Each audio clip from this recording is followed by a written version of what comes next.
Bonjour à tous. Si vous regardez cette vidéo, c'est que vous souhaitez vous renseigner sur les étapes à réaliser afin d'immigrer de manière permanente au Québec. J'ai bien dit au Québec. Donc si vous vouliez vous installer dans une autre province au Canada, vous devez consulter la vidéo dont le lien s'affiche ici. Je parle dans cette vidéo d'installation permanente, donc je n'aborderai pas ici les permis d'études ou les visas de travail temporaires. Sachez tout d'abord que le Québec sélectionne ses immigrants de manière indépendante grâce à un accord signé avec le Canada en 1991. Il s'agit de l'accord Canada-Québec relatif à l'immigration et à l'admission temporaire des Aubains.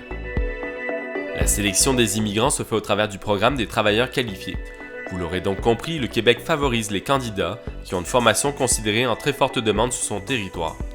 Notez que les candidats sont sélectionnés selon des critères qui diffèrent de ceux requis par les demandeurs qui désirent s'établir ailleurs au Canada. Et vous partez avec un gros avantage si votre langue première est le français. Pour faire les démarches d'immigration, vous devrez passer par le site d'Immigration Québec, dont vous trouverez le lien en description. La première étape consiste soit à télécharger et remplir un formulaire appelé « Grille de sélection » ou encore vous connecter à la plateforme Arima pour effectuer une auto-évaluation. La grille PDF va vous donner un aperçu rapide de vos chances.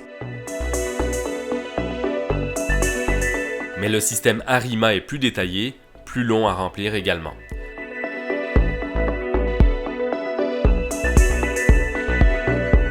Dans les deux cas, ces formulaires vont vous donner un pointage qui vous permet d'évaluer vos chances de recevoir une invitation en fonction des informations soumises. Ces évaluations vous attribuent un score basé sur votre formation, votre expérience professionnelle, votre âge, vos connaissances linguistiques, vos séjours passés au Québec pour des vacances par exemple ou des études, et la présence potentielle de familles sur le territoire. Si vous avez déjà une promesse d'embauche, vous gagnez des points supplémentaires.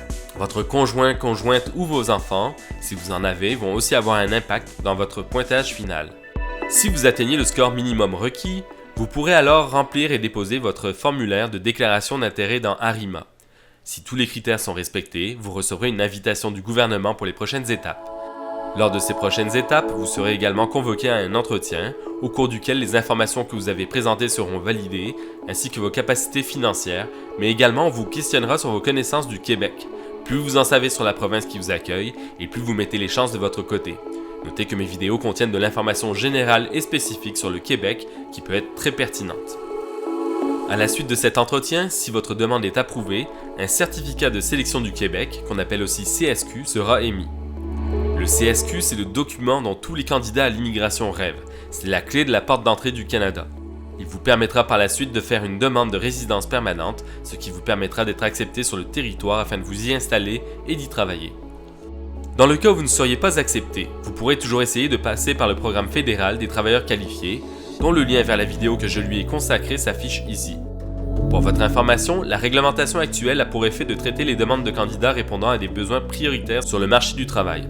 En d'autres termes, plus votre métier est en demande et plus vous serez en tête de liste pour l'acceptation sur le territoire. En ce moment, il y a aussi une priorisation des résidents temporaires déjà sur place.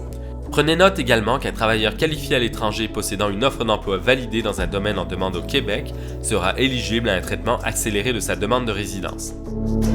Un dernier point qui a son importance, n'oubliez pas que certains métiers au Québec sont réglementés et que vous ne pourrez pas exercer à moins d'être passé au travers de plusieurs procédures, formations complémentaires ou stages dans certains cas. Il est même possible que votre formation ne soit tout simplement pas reconnue et que vous deviez reprendre vos études à votre arrivée au Québec. Je vous en parle dans la vidéo qui s'affiche ici. Cliquez pour vous assurer que votre profession n'en fait pas partie. À bientôt!